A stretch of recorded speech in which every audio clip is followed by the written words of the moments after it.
for most of us here in DC, most of us in this room, we've sort of been wrapped up. I think I can speak for most of us. We've been wrapped up in diplomacy with North Korea over the past year or so, and trying to figure out North Korea policy objectives through looking at North Korea messaging internally and externally to try and figure out where things are going. But our speaker with us here today reminds us the importance of not only looking at things internally, but taking a little bit further step back and seeing how things have progressed, not only within the past year, but look at things have progressed from Kim Jong-il up through Kim Jong-un, and looking at not just media op-eds like so much of us has been focusing on, but looking at literature and North Korean literature and how that really, the evolution of North Korean literature from Kim Jong-il to Kim Jong-un can really teach us a lot about what Kim Jong-un's policy objectives and policy priorities are. And we have with us today a really great up-and-coming emerging scholar in the field of Korea policy. You have her Korea studies.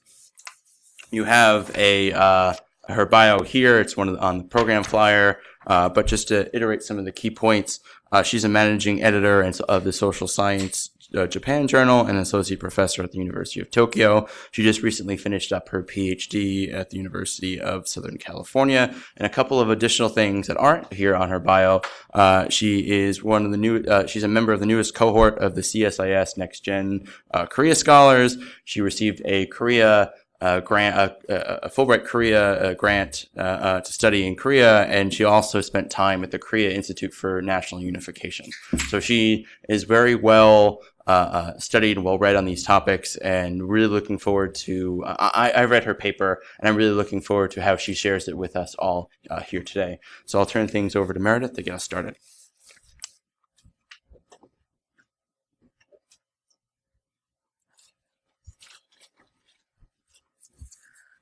Good afternoon and welcome. Thank you all for coming. And thank you to Kyle for giving me this opportunity to travel all the way from Tokyo to visit our nation's capital. It's always a pleasure. So today I'm going to talk to you a little bit about a research project that I've been working on for a little over 2 years, in which I've been reading North Korean, I call it state-produced fiction. How I got started in this project basically is that I was working at the Korea Institute for National Unification, and some of the fellows there introduced me to this kind of fiction that is produced by the North Korean regime, by the Korean Workers' Party. It's really interesting to me as a political scientist how these stories, they're not what you normally think of as creative writing, where the author is kind of off on their own, getting inspired, writing, and then trying to get published. It's a very top-down model of producing fiction to serve the state. This model, you can say that it originated in the early Soviet Union, but was transplanted to North Korea and continues there today. So I argue that North Korean fiction is not very useful to be analyzed from a literary, comparative literature perspective. It doesn't have the same elements of interaction with the audience that normal literature does, but it is very useful from a political science perspective, and so that's what I'm going to talk about today. So this is just what the story looks like when I get it.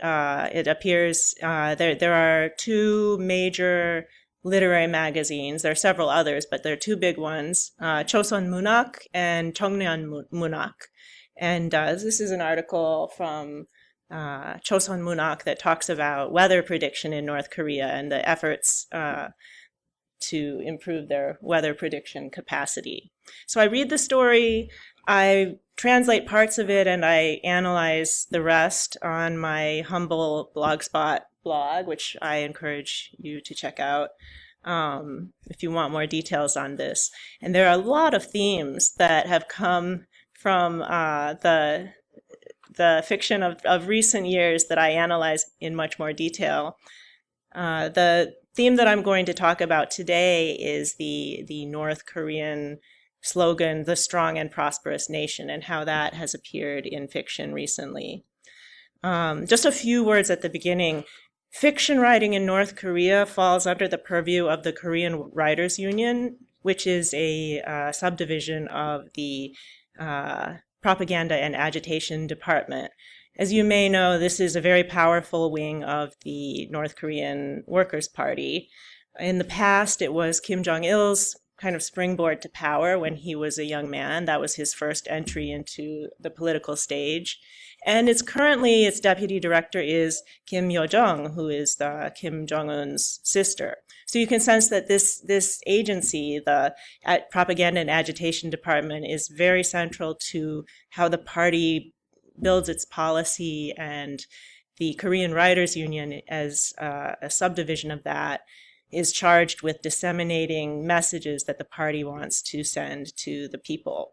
You can really describe this as internal propaganda, not externally directed propaganda. The stories are published. You can kind of tell here it's not real great quality paper. There's, other than the illustration at the top of each story, there's no graphics whatsoever,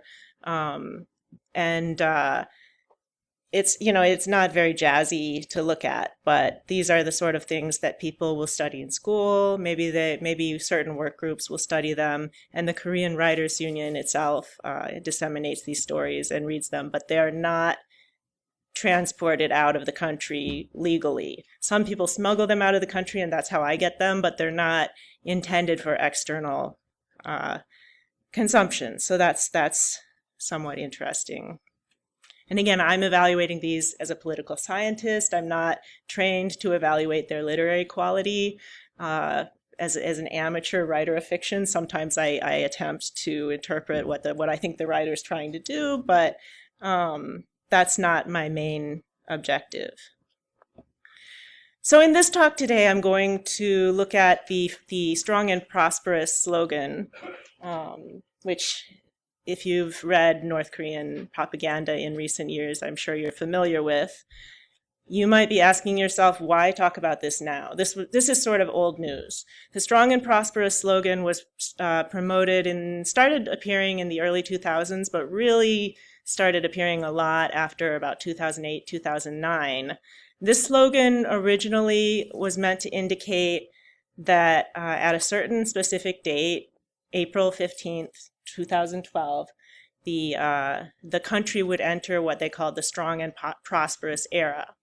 And at that point, by that date, certain military goals would be achieved, certain infrastructure projects would be done. So the party implied that at this, up until this date, we're going to have to work really hard. We're going to have to bust our butts every single day. But when you get to this date, things are going to suddenly be better. We'll be a strong and prosperous nation, and we won't have to work so hard anymore. So a lot of foreign experts, myself included, kind of looked at this and said, these goals are impossible. They're never going to make this deadline that they've set for themselves. And it's kind of, especially after Kim Jong-il died right before the deadline and his son took over as a very young leader, a lot of people felt like this is going to be a disaster, that people are going to say, where's our strong and prosperous nation? I thought we were going to live the good life. And naturally in the West, we think of politics as if a politician kind of fails to live through a promise, they're going to be in trouble, or at the very least, they're going to stop repeating that promise. But as you can see, North Korean state fiction and other internal propaganda kept using this phrase after the deadline and talked about it as if it had been achieved. So it said, now we're living in the strong and prosperous era. And we have to ask ourselves, I think, how is this possible? How can they continue to talk about this phrase that was linked with prosperity and a good life when they didn't really achieve that? And as I look through the works of fiction, I found that it's been sort of reinterpreted. So you see, after 2012, it reoccurred in fiction stories, but it became much more connected with the new leader's priorities. and kind of moved away from the old idea of what strength and prosperity look like. So it can give you some ideas about how this new leader interprets the old slogan and reuses it for his own purposes. At the beginning here, I have to say a few words about leadership representation in North Korean literature, because this is very important. In North Korean literature, there's a hierarchy of writers. When you first get a story published, you're considered officially a part-time writer. If you get a certain number of stories published, then you become a full-time writer with a lot of privileges. You're free to travel the country. You're free to access information from outside. And once you get even more stories published, you can join the, it's called the 415 Writers Group. And this is the top tier, the highest hierarchy of writers in the Korean Writers Union. Among that group, only the very elite are allowed to write stories about members of the Kim family by name. So you think about, you have to climb this ladder. You have to produce stories that the party approves for many, many years. And when you get to that level, there are very strict rules about how the leaders are supposed to be portrayed, how they're physically supposed to be described, what their voices sound like. They're always described having a booming voice and a jolly voice. There are these kind of cookie cutter rules about how the leaders are to be described. In Kim Jong-il's case, he was always portrayed particularly as an artistic genius. He was, his work in film and art, that was obviously his priority. And so a lot of stories would show him kind of guiding artists and having inspiration about how that film should be produced, how art should be produced. That was Kim Jong-il's purview. So he was always described as an artistic genius. Kim Jong-un has been described as much more of a tech genius or a tech whiz. So he, in the stories, he's often shown knowing all sorts of details. Like he can look at an X-ray and he can tell you exactly what's going on in the X-ray. He can look at a computer program and tell you exactly where the problem is in the program, or how the nation's computer infrastructure needs to be upgraded. It's never clear where he gets this knowledge from, but he just knows more than the top scientists and the top researchers in the field. So that's his special thing. And as a consequence, the arts and the film have sort of gone by the wayside. Also, Kim Jong-il poured a lot of resources into film and theater, as I'm sure you know. Kim Jong-un, in turn, has promoted his interests, which appear to be kind of amusement facilities, leisure facilities, sports facilities, and luxury high-rises. So you see a lot more of these. There are commonalities between these two leaders that I think are worth mentioning when they're portrayed. First of all, they're always portrayed as being alone. They're surrounded by aides, of course, but they're never accompanied by a family member, a sister, or a wife.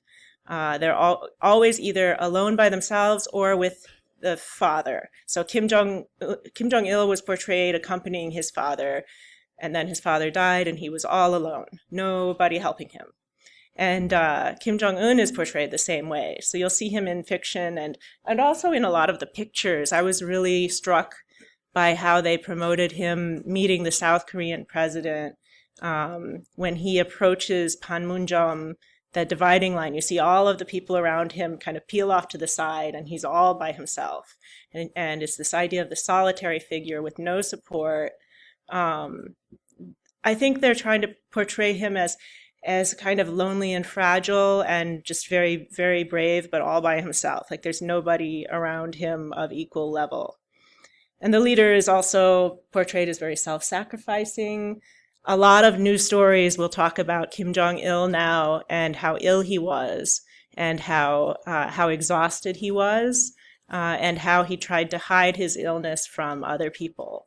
And Kim Jong-un, in turn, feels great guilt in the stories that he didn't help his father more, and it's always repeated that his father died on a train on the way home from a guidance site, that he was just exhausted and he died of exhaustion. So the idea of the self-sacrificing leader continues.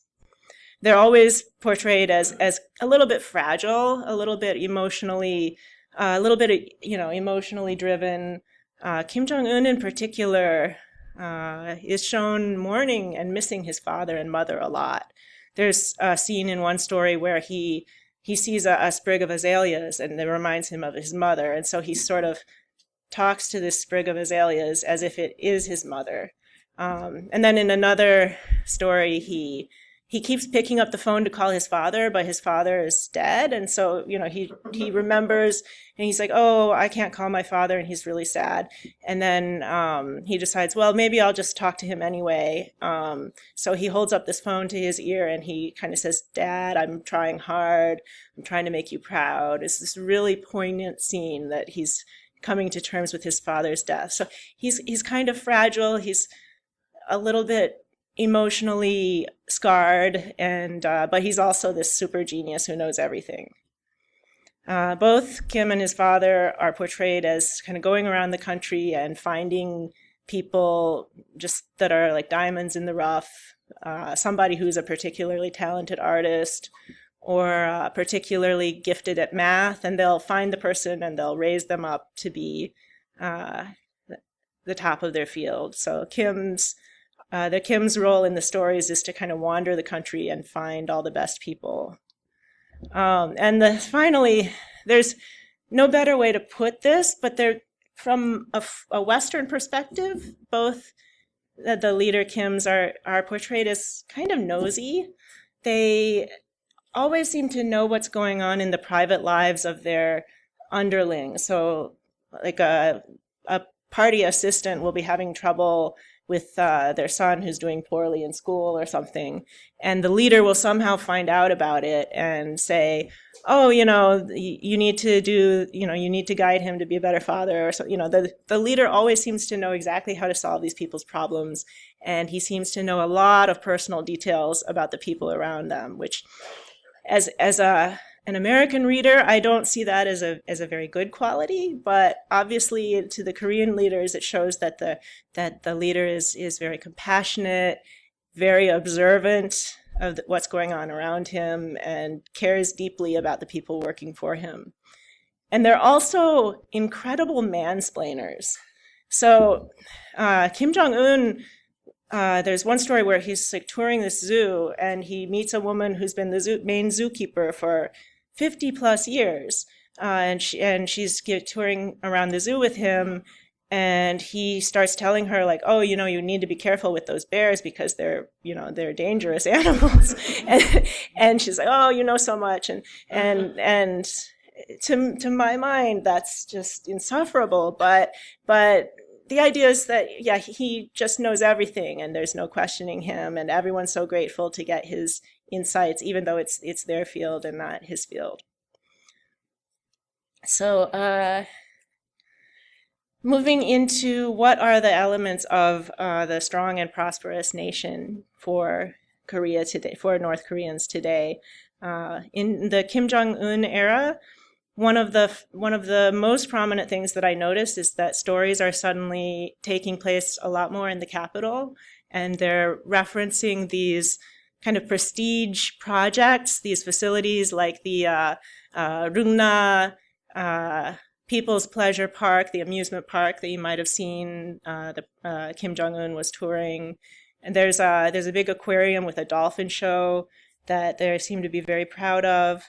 And the idea here seems to be to associate free leisure activities with the socialist system, as people should go to these places and go to these amusement parks, and that it's an example of something that in the West you would have to be kind of a big shot to do, but in North Korea, regular nobodies can go and enjoy the dolphin show.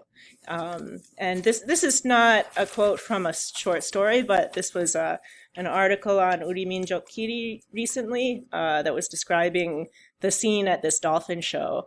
It said, on Rungnado, the island like a flower barge floating on the river, One of the main attractions is the dolphinarium.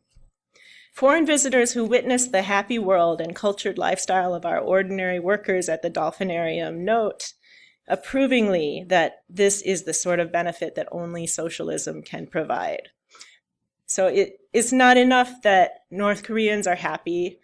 There's also this idea that foreigners are coming and are jealous that North Korea has a system where ordinary workers can go take in a dolphin show. Another story published just last year shows Kim Jong-un touring the Central Zoo. That's the one where he mansplains to the zookeeper. And he's talking about why this zoo project was so important to his father. He says, "Our general," that's Kim Jong-il, said that the Central Zoo is not just a treasure to be passed on to future generations, but a center of cultural and emotional life and learning for our youths and workers. In the story, Our Heavens, Kim Jong-un suggests that he's given this problem that the weather reports are always wrong. And he's trying to figure out why the Weather Bureau can't ever get it right. So he goes and he meets the workers and he concludes that they're lacking in a sense of teamwork, that their group ethic is not good.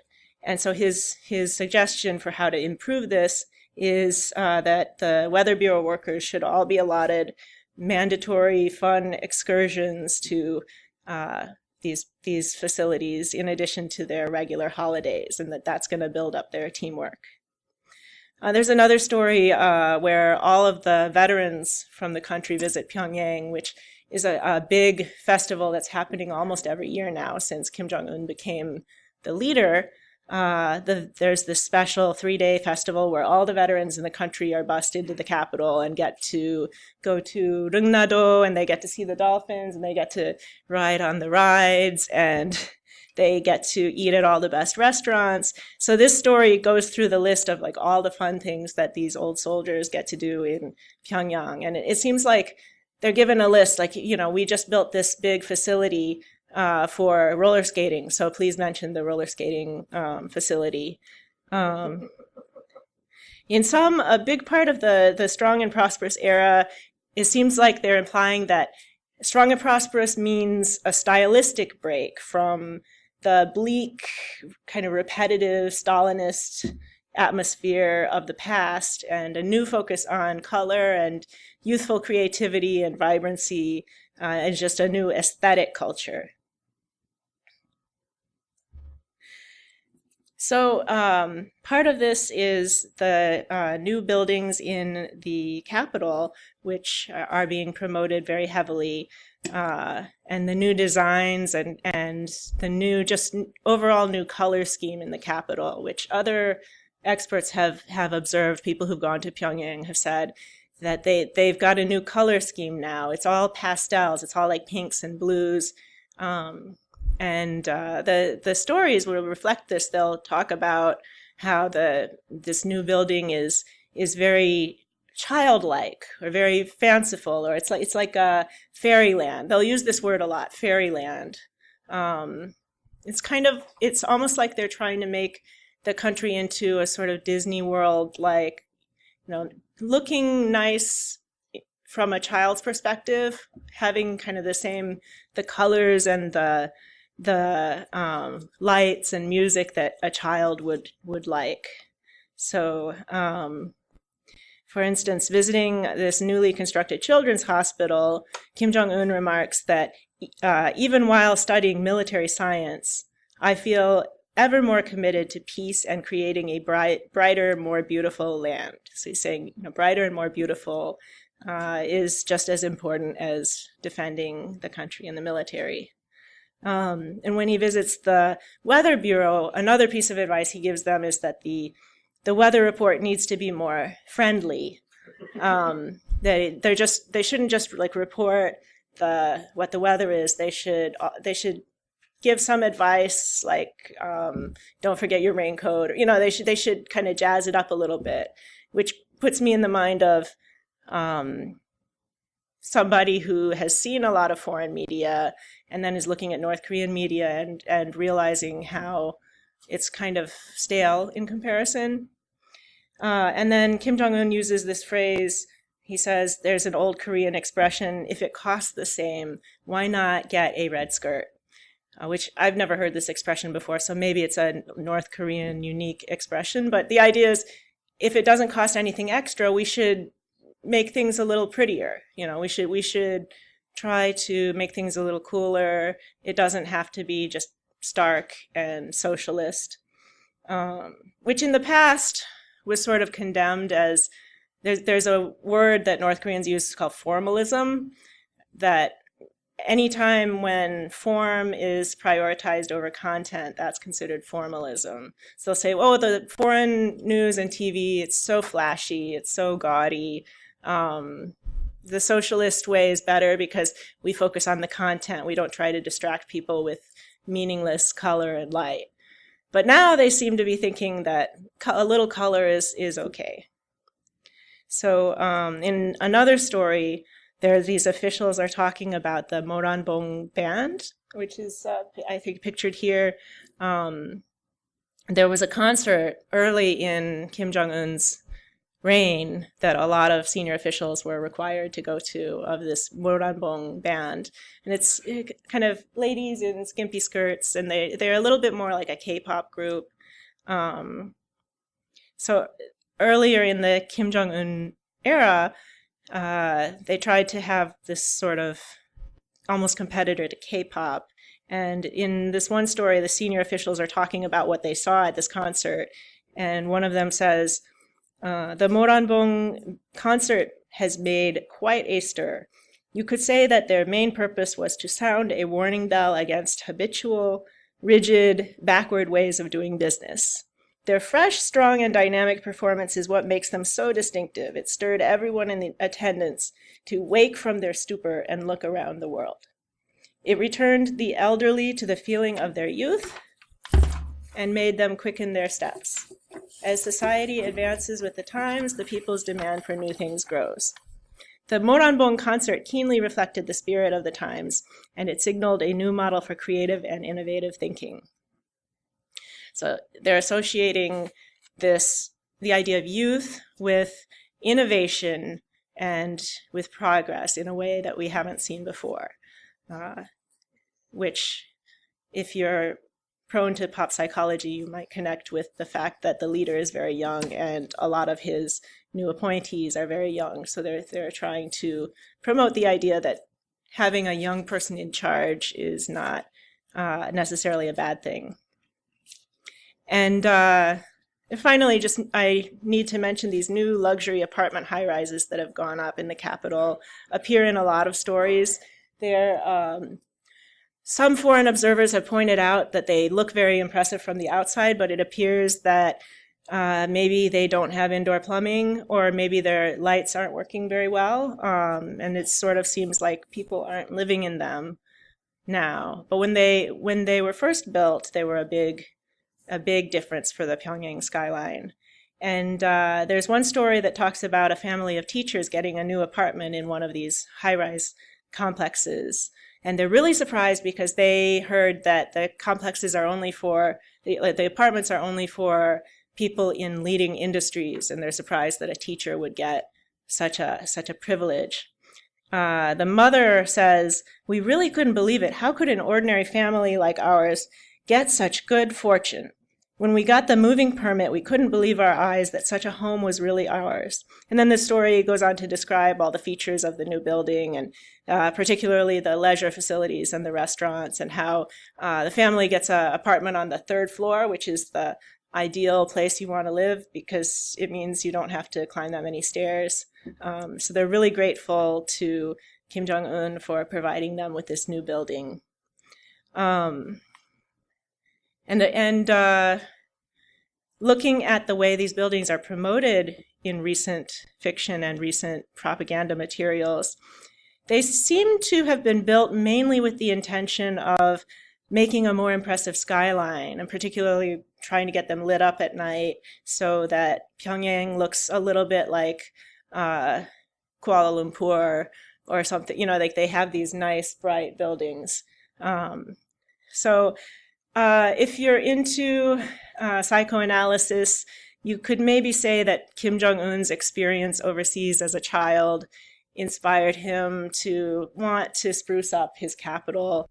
I don't want to make too much of a deal out of the fact that Kim Jong-un was lived for some time overseas, because I think that is sort of overemphasized in a lot of analysis. We really don't know how much he was immersed in the Western lifestyle. But we can at least say that Kim Jong-un is the first North Korean leader to have at least seen a modern Western metropolis. So his father and his grandfather, other than a few trips to China, they'd almost never been outside of the country. So they had this very rigid definition of economic growth means vamping up industrial production and making more, a little bit more light industry, and also having people live in nicer houses and having sufficient grain production. They didn't really think about making, a nice looking skyline and bright cities. That wasn't as much of a priority for them. So you could argue that Kim Jong-un's experience overseas has made him feel a little bit more embarrassed about his country's visual effect.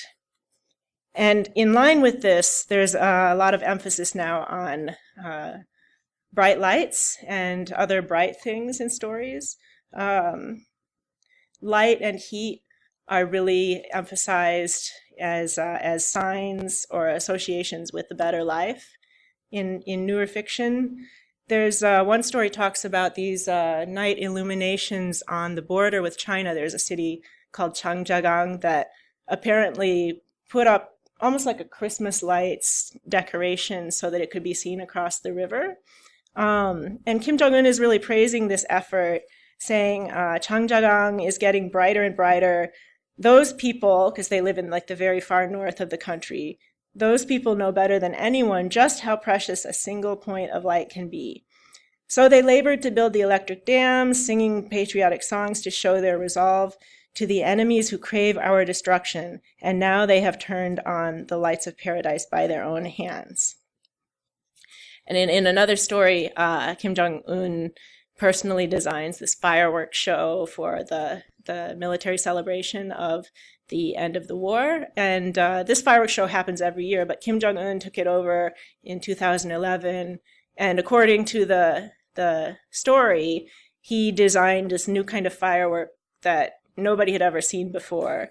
And he says, I decided to draw the people a picture in the sky with fire, a picture of the strong and prosperous nation for all our people and the world to see. So strong and prosperous nation is associated with bright fireworks, bright buildings, and weirdly also associated with nuclear weapons. So there's this one line that really stood out to me in a story where Kim Jong-un is talking about his father and how he worked so hard. And he says that his father brightened the whole world with a self-defensive nuclear flash, which it sounds even weirder in Korean than it does in English, because there's this phrase like to brighten the world that you usually associate with like someone's smile or like being having a talent. And he's saying, we brightened the world with a nuclear flash. It's really jarring to hear that and to think of, they're almost talking about these nuclear weapons as like a thing of beauty or like a decoration, as well as a self-defensive weapon. So that it's just interesting that they seem, clearly the party has heard foreigners talk about how dark the country is, and that they've seen the picture, the image that everyone's seen, where the North Korea is really dark and everything else is really bright. And it sounds like they're getting a little fed up with it. So they're at least trying to get some lights, even if they don't really work all the time and they're not really functional. But they're saying that the strong and prosperous era is an era when things are lit up and things are brighter. And I mentioned this a little earlier, but one of the other buzzwords of the Kim Jong-un era is the pinnacle of cutting-edge technology. So this is a word that's associated with Kim Jong-un and with the youth of the country, the idea seeming to be that younger people, their brains are more malleable and they're able to take on new ideas. So this has been observed by some South Korean scholars that the country is really rewarding math and science and technology in ways that they didn't do before. So in the past, there were certain perks that would go to artists and people working in film. That was Kim Jong-il's priority. Now those same perks are being distributed more to people in science and technology research. Perks like if a scientist makes a big breakthrough in jet propulsion, he'll get maybe a parade in Pyongyang. And they're given luxury housing in the new apartment complexes. They get priority for housing. They also get military exemptions and some kind of flashy awards. Like there's one story that talks about Kim Jong-un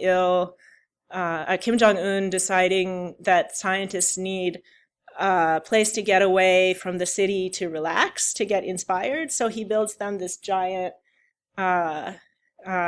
resort on the beach in a place called Yeongpungho, which is a new beach resort, and I've seen pictures of it online. That's just for scientists to go and enjoy the beach and get away from their, so that they can find inspiration. So the stories are always talking about Kim Jong-un helping scientists, but when it gets into the details, it seems like his major method of helping them is by giving them kind of luxuries and hoping that the perks will help them to find inspiration. So you can speculate that this is the regime's effort to get more parents to push their children into the sciences as opposed to arts. And it's also associated with the 2012 education reform, which was Kim Jong-un's first major policy initiative. This added some courses to the standard curriculum. It extended the compulsory education from 11 years to 12. And there's one story that talks specifically about how Kim Jong-un developed this new curriculum. There's a striking moment where he's talking with his senior education minister, who's this really old guy, and he's kind of stuck in his ways. And Kim Jong-un admonishes him that middle school education is not meeting the demands of the knowledge economy era. This is another phrase that he repeats many times, the knowledge economy era. And he says that middle school education in particular is vital to cultivate useful personnel in science and technology. He particularly wants to emphasize math, physics, chemistry, and biology. And the story at several points repeats the same phrase. It says, scientific development must precede economic growth, and science develops through education. They're drawing a line. Better education, then you get the science, then you get the money. So, you can draw whatever conclusions you want from that, but it's clear that the new regime is trying to put Kim Jong-un's face on being technologically literate and being younger and being more innovative. One thing you can't really avoid talking about with any Korean literature is the role of natural metaphors. These are an important element in Korean literature since the dawn of time. The nature metaphors are a very important part of the Confucian past, and they exist in South Korean literature as well. So when I look at the literature of the Kim Jong-un era, you see a lot of references to springtime. Kim Jong-un is associated with spring. His mother's favorite flower was the first flower to bloom in spring. A lot of stories have the word spring in their title now. Then you also see a lot of references to sunrise or dawn. And this phrase is strongly associated with the strong and prosperous nation phrase. So they'll say, we are now in the dawn of the strong and prosperous nation. that's another common phrase. And then you'll also see references to kind of green shoots or green buds, which seem to be associated with the youngest generation that grew up after the famine. And the idea that you have this parched, barren landscape of the famine, and then out of that grow these new green shoots that are going to take over the country and make everything better. So the takeaway that I get from all of these references to spring and regrowth, these metaphors were common in the period of post-war reconstruction after the Korean War. In fact, Kim Jong-il supposedly penned a famous poem called Springtime that North Korean children are required to memorize, that was written right after the war and symbolizes regrowth after the war. So if the regime is bringing up springtime now in association with Kim Jong-un and the Strong and Prosperous Era, you can say that maybe they're trying to bring back that sense of, we just had a really hard time and now we're rebuilding the country. So it's a period of regrowth. And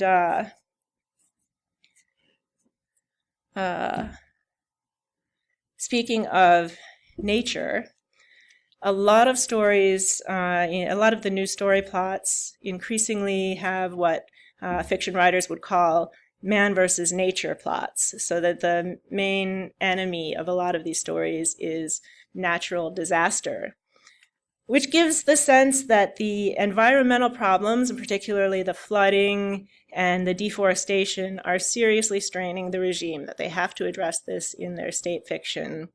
There's a story that opens with a scene where a whole town is just wiped out by a flood, and then it talks about the flood relief efforts and Kim Jong-un going in and being like a general leading his troops. And there's a very martial language associated with this. So they're not just rebuilding homes that were damaged by floods. They are going to war against nature's tyranny. And the story repeatedly refers to the flood zone as the front line, and the people rebuilding as the troops being deployed to the front line or the point of battle. So it seems that even though there's not a war right now, and Kim Jong-un has never been in a war, he has this opportunity through the flood relief effort to be portrayed as like a general and a strategic thinker in a way that otherwise wouldn't be available to him. So they're really emphasizing this, that the new enemy is nature, the tyranny of nature. And there's another story where the country's top botanist is trying to develop a way to regrow the country's trees, which, as you know, the country has been horribly afflicted with deforestation since the famine. So this is a very important issue. And the botanist, he just can't figure out how to get these trees to grow fast enough. And Kim Jong-un takes him to his personal garden and shows him how he managed to grow this new hybrid form of tree, because Kim Jong-un, in addition to everything else, he has a incredible green thumb, and he starts quoting like obscure references to famous Russian botanists, and so the leading botanist in the country is like, wow, how does the leader know so much more than I do? And the story does a nice job of kind of highlighting the Central Tree Nursery, which is a project that's been going on for quite some time, but that Kim Jong-un has really promoted and done a lot of photo ops there. So there's this Central Tree Nursery in Pyongyang where they're trying to grow hybrid trees that will take to North Korean soil. So the frequency of these environmental stories suggests that this is a serious problem, a serious concern for the party, even though the stories are always just relentlessly optimistic. They're never, people are never suffering. People are always kind of, glad that the situation is finally improving. But it does address that there is a serious problem. I think I'm out of time, so I will just conclude that this new fiction suggests that the Strong and Prosperous Era is about being a little bit more fun, being brighter, being more colorful, and that youth are going to lead the way, that young, fresh ideas are good, the old ways of doing things are maybe not bad, but it's not really working out, which is a significant departure from the old party line, which was that the old ways, the ways that were developed by Kim Il Sung, are the best possible thing, and that you can't really deviate from that. So Kim Jong-il, when he was the leader, he seemed to really understand that only so much change is tolerable. You can't really mess with the standard line too much. You can't really allow too much change, or it will sort of steamroll. And you can't let people get too excited about youth and trends and the future, because that can get out of control. It seems to me that Kim Jong-un and his cadres that he's brought in don't really have as much fear of promoting change and promoting new ideas, even foreign ideas, as something that is going to improve life. So I think that this is a very significant trend, and it will be worth watching if there's any kind of blowback from this new direction. So I will open it up to questions. Okay. Thank you. That was a really great presentation. It was a great standalone presentation in addition to the paper, which really, both of them really complement each other very well. But before we open up the floor to the floor to questions, I just wanted to ask a couple of questions up here about the broader context of things. And first, just starting off with, at the beginning, you mentioned that the literature isn't transported out of the country legally. Is there anything more you know about the literature, how widely it's distributed maybe, or how important it is under Kim Jong-un? He's the tech whiz guy, so is he moving more towards dramas and TVs? We actually had a program on that last year with Jean Ling from the Wilson Center about that. So how does literature fit in, and what sort of some of the broader context of the things that you've been talking about in terms of the literature aspect of it? Yes, I read Jean Lee's paper, and I found it very interesting. She suggests that the regime is moving away from movies towards TV, and that TV is getting a lot more production. And that kind of conflicts with something I read by a South Korean scholar who said that both movies and TV are dramatically reduced in recent years. But this was, in very recent years, and that the regime seems to have moved a lot of those resources into promoting athletics and promoting the national team sports, that this is Kim Jong-un's priority. I know that the production of the literary magazines, that's set. So there's a new Chosun Munok every month. It's the same length, the same number of stories every single month. So that's one of the reasons why it's so nice for computer-assisted content analysis, because you have the exact same number of words every year. So I can do something like the chart that said, that this phrase is increasing, but they're printed. Their print numbers are limited because it's expensive, and I have heard that Chosun Munok is only distributed within the Korean Writers Union, although I don't have confirmation on that, and that Cheongyeon Munok is distributed to schools, and that one is a little bit less elite, but more widely distributed. So that's something that I'm still trying to get to the bottom of, but they're not widely distributed in the sense that we would think of it. There are certain people in certain industries who are required to read these stories, it sounds like. Okay, interesting. And then, again, to widen the context, not just based on literature, but everything that's going on in the region, and what's been going on to North Korea's situation, as you mentioned, from Kim Jong-il to Kim Jong-un, and there's really, really from Kim Il-sung to Kim Jong-il to Kim Jong-un, we see is a diminishing relative power to people, to the countries around them. So to what extent do you necessarily think that some of these stories are more reactive to some of that, the diminishing relative power? For example, you say we have to go. There's a story that says we have to go through. We have great things. Other people may have better things, but at least we made them ourselves. And then there's another example that you use in the paper. As long as you have faith in the party, almost anything can be forgiven. And to what extent, maybe is this like an allegory or a reference to the diminishing capability of the state to really control the markets and giving them more opportunity to go off and do your own thing, but just remember that at the end of the day, faith in the party is what matters. Yeah. The story, the slide that I didn't get to was about this, the party being a little bit more, implying that there are some things that can be forgiven if you make a mistake done in service of the party, that maybe that's okay. I think you have to be careful that the things that they write in the stories don't actually reflect actual policies, perhaps.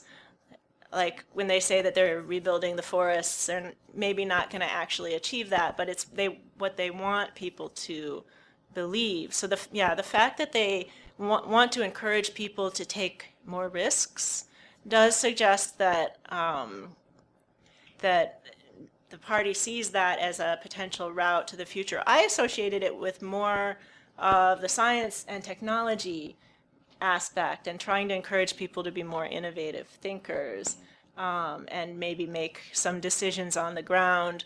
Like there's one story where this weather bureau official buys too much equipment, and he buys the expensive equipment when he was supposed to buy the cheap equipment, and so he overspends his budget.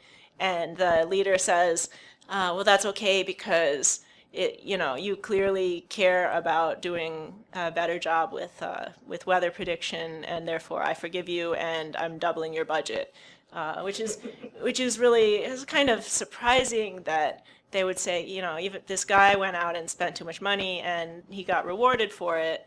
I hadn't thought of it in terms of the regime not being capable of repression.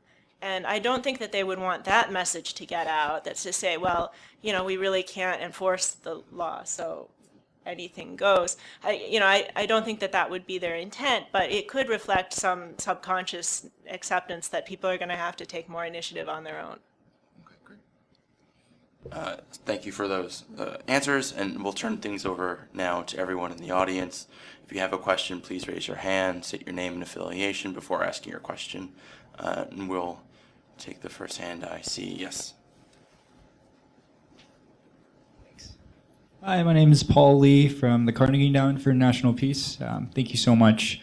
I think it's interesting that it seems to be there's a blurring of lines between fiction and nonfiction, especially if you're able to write fiction about Kim Jong-un or the Kim family. So what I'm really curious about is the reaction or responses among North Korean people. I know it's very difficult to get information about that, but based on maybe North Korean defector testimony or from South Korean analysts or from anything else that you've heard, do people these days in North Korea, is there a trend toward taking North Korean fiction or these stories about the North Korean leader more seriously, or do they also acknowledge that this is propaganda and this is clearly very exaggerated fiction? Thank you for that. I have talked with a few defectors in Seoul and actually shown them some of the stories that I'm reading and said, did you read this stuff in North Korea and what did you think of it? Obviously, I haven't got access to recent defectors, so the people that I know were before Kim Jong-un's time. But the problem with this kind of questioning is when I approach a North Korean and say, did you read the story and what did you think of it? Their response is that they think I'm making fun of them. because they've been out of the country a few years and they know that this stuff is ridiculous, and they want to be sure that I know that no, we didn't believe it. Even when we were in North Korea, we knew it was all crazy talk. So I feel like they're needing to they feel the need to defend that they are thinking individuals and that they look at this stuff critically. So I wish I could talk with actual North Korean literary consumers living in the country and see just, how do you respond to this emotionally, not necessarily do you believe it or not. The sense I get is kind of like the old Paul Bunyan stories. It's like it's not real, but it kind of gives you a hero to look up to, and so you respond emotionally to that. And I'm sure even if they don't believe that Kim Jong-un is like a genius botanist who also can program computers and do all this stuff, even if they don't believe that, on some level, I think they just think he's a really impressive person, and people like stories about superheroes. So in North Korea, you can't have a superhero that's more super than the leader. So he's like their Iron Man and their like Paul Bunyan and their Ant-Man, and all rolled into one. He's the superhero for them, and I think I imagine that there's some enjoyment of that, even if they don't really believe it's true.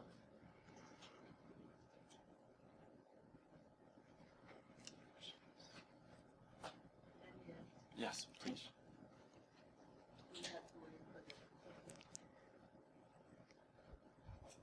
I'm KDO, Senior Asia Specialist at Institute for Defense Analysis.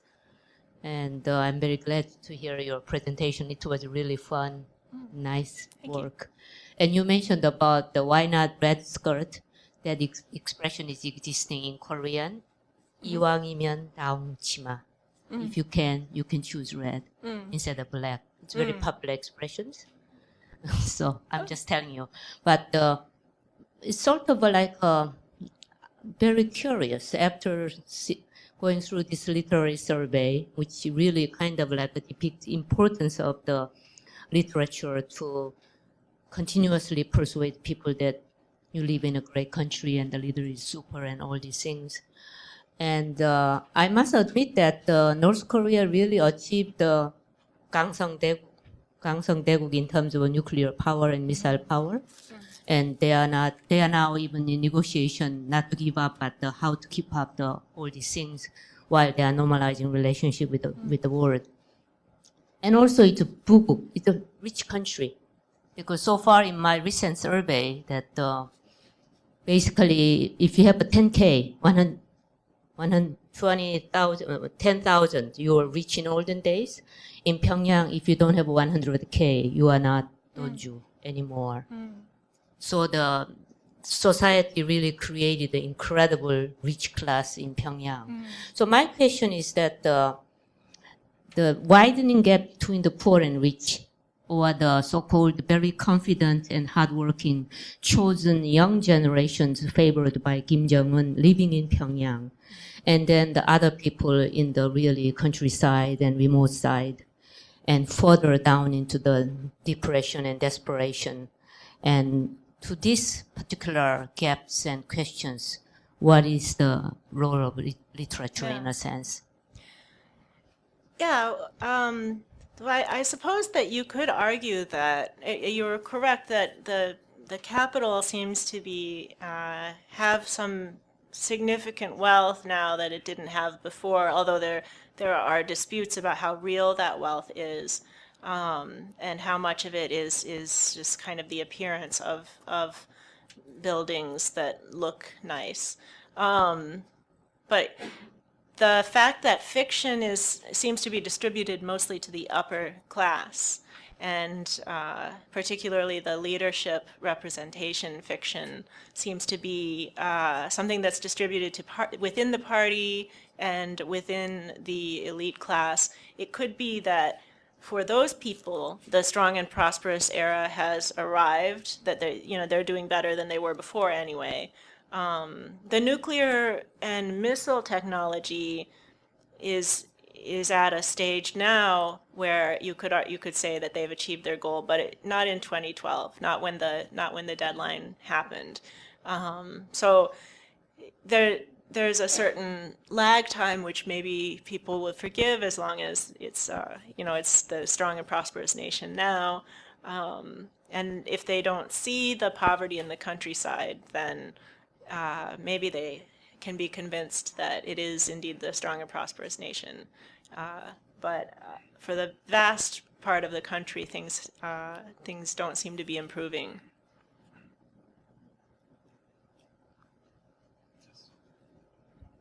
Hi, Phil Eskelin with KEI here.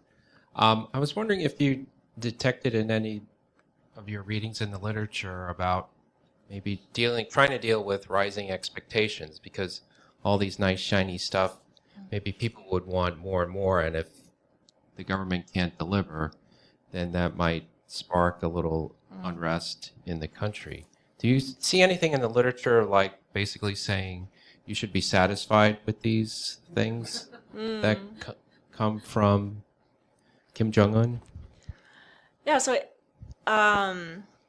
as Kyle mentioned, the bottom line seems to be that our stuff might not be as great as foreign countries' stuff, but it was built with our own hands and with our own Juche spirit, and therefore we can be proud of it. Like all that stuff in South Korea, they just, the Americans bought it for them, and it's not really real. Fiction would never acknowledge any sign of dissent or unhappiness.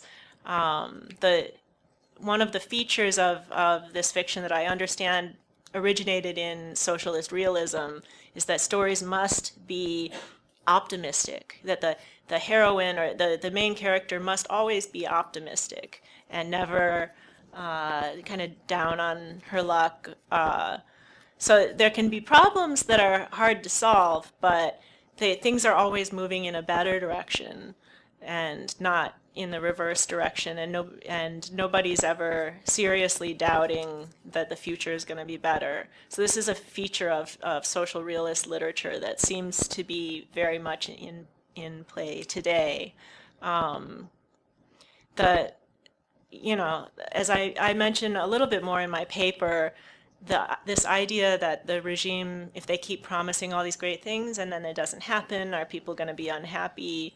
That's the central issue that I'm trying to solve here, is how can you continue publishing these stories where everything is always getting better, and that's not the objective reality. I think I was one of those who thought this strong and prosperous stuff was going to come back to bite them, and it doesn't seem like it has. There's no reports of serious unrest, even with people who have access to defectors inside the country. To North Koreans inside the country who are reporting on it. There's really nothing significant. So we as North Korean scholars have to find a way to explain that. Maybe they have a different concept of broken promises than we do, and the idea of the government delivering on its promises or else getting kicked out. Maybe that's something that they don't even consider. But it's a good question, and I'm still trying to solve it.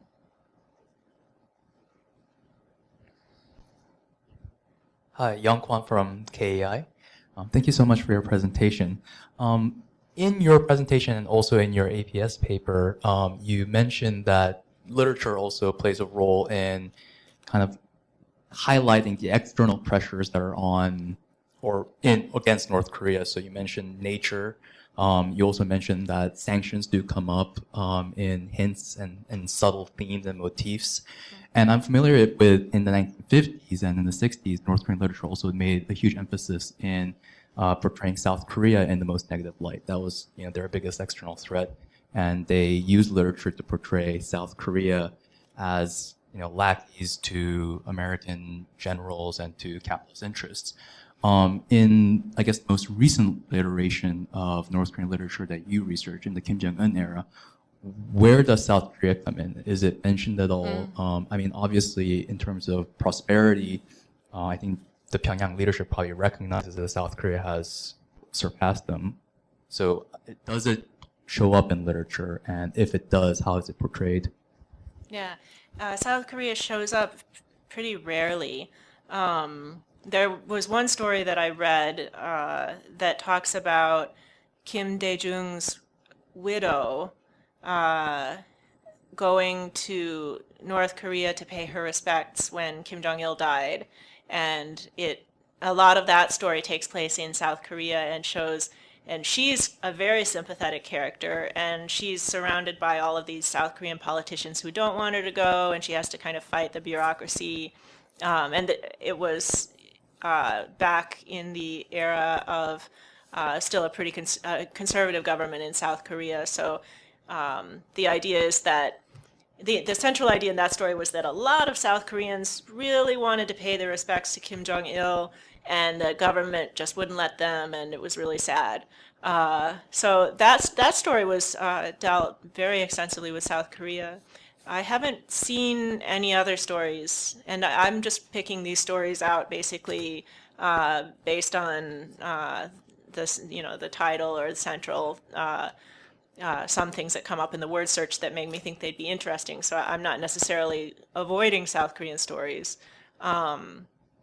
But I haven't seen that many, and I know from defector accounts by defectors who used to work in North Korean fiction that there's a hierarchy of story content. So the stories that are considered the best are the ones that take place during the anti-Japanese resistance period, and then there's the next down is the Korean War stories. The next down is current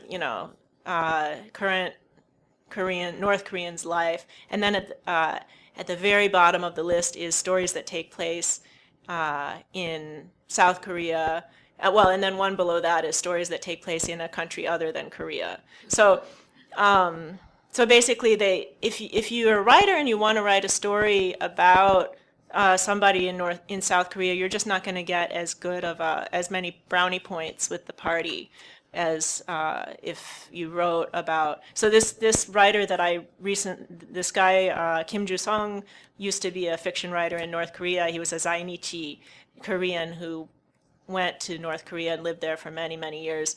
And all of his stories were set in Japan, and he just could never break the barrier to become an established writer because he got terrible reviews because they all said that his stories were ideologically inferior, even though he was talking about how terrible Japan is, but he just, So that might explain why there aren't that many stories talking about South Korea.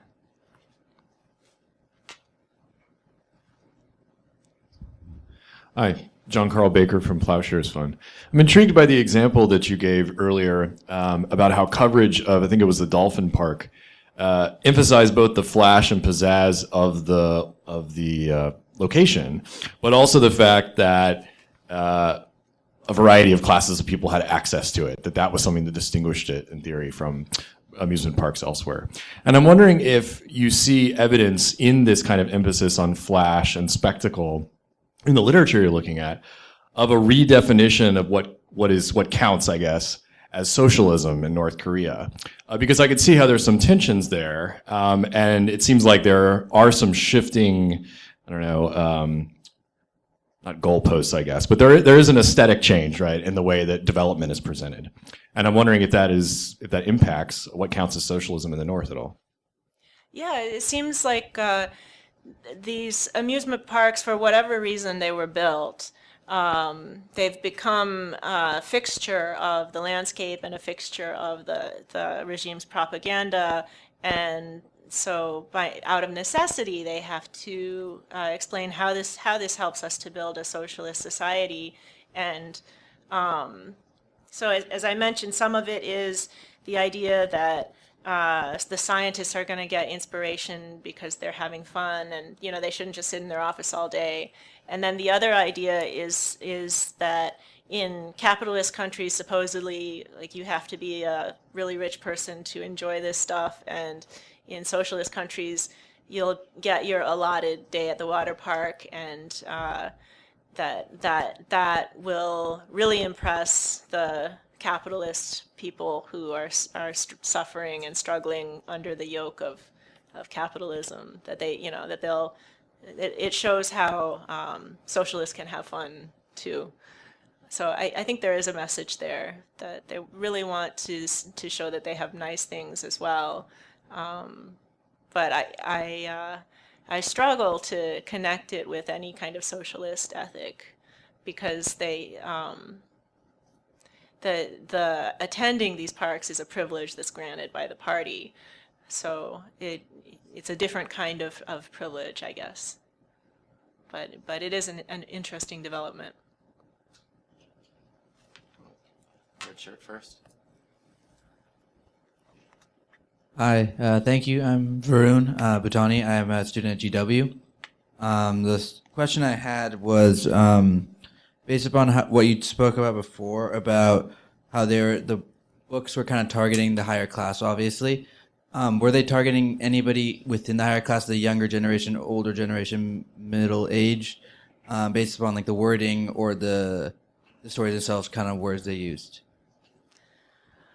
I'm glad you asked that. Actually, there are different literary journals in North Korea for different age groups. So there's Chosun Munak is the elite for adults, and then Cheongnyeon Munak, the name implies that it's youth literature, that it's for younger people, but it's not what you would call young adult. It's more like just slightly less ideological writing, a little bit more general audience writing.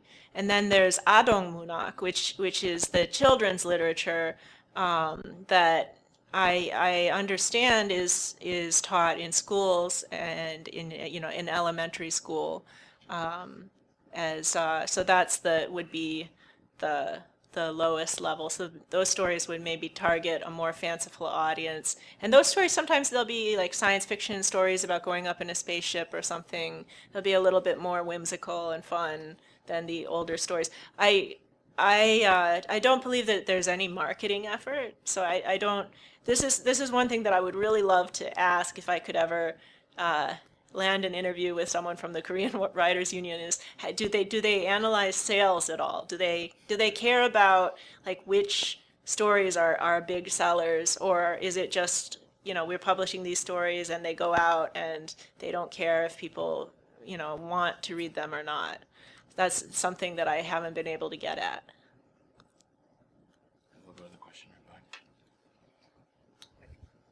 My name is Norman Ventoy from the U.S. International Trade Commission. In terms of economic developments and international trade developments, I wonder whether have you heard anything about the North Korean government policy to follow certain models from other countries in terms of economic development and trade?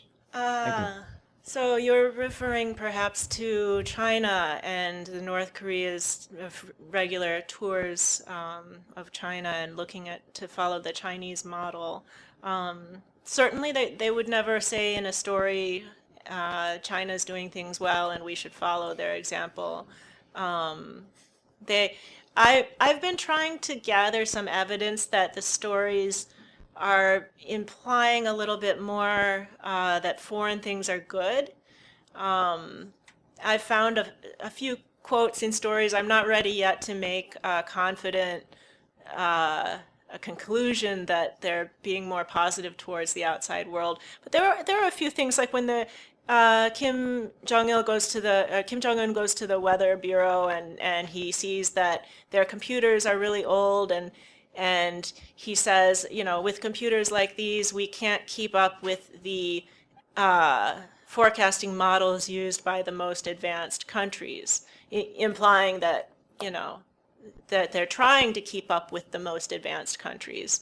So there's little quotes like that I try to be an objective reader, and I get to a line like that and I say, aha, they said foreign countries are better. And, you can't jump on them. That it's just really obscure. But they'll say that there's one line, I think I wrote it in the paper, where Kim Jong-un says that the weather report needs to be flashier, and he says he says it needs to be friendlier, and he says our socialist friendliness is fundamentally different from the friendliness of capitalism, which is only for the purpose of making money. So he said, we should be a little bit friendlier and nicer, but it should be genuine and not in imitation of capitalist countries. So I've been trying to collect some evidence of that. I can't really conclude that that's the case so far. So I don't see any more questions. So if anyone has any questions, we have about 5 more minutes left. You can come up here and talk with Meredith once we finish. You've answered a lot of questions, but it seems like there's a lot more questions left. So I'm really looking forward to reading more of your research on this. Please do. For those of you who don't know about her blog, what is it again? dprkblogspot.com is a really great resource, and for those of you who are interested in it, and for those of you who are just observers, I would encourage you also to take a look at it too, as well. It's also pretty interesting. So thank you again, Meredith, for your great presentation, and please join me, everyone, in thanking Meredith for her time. Thank you.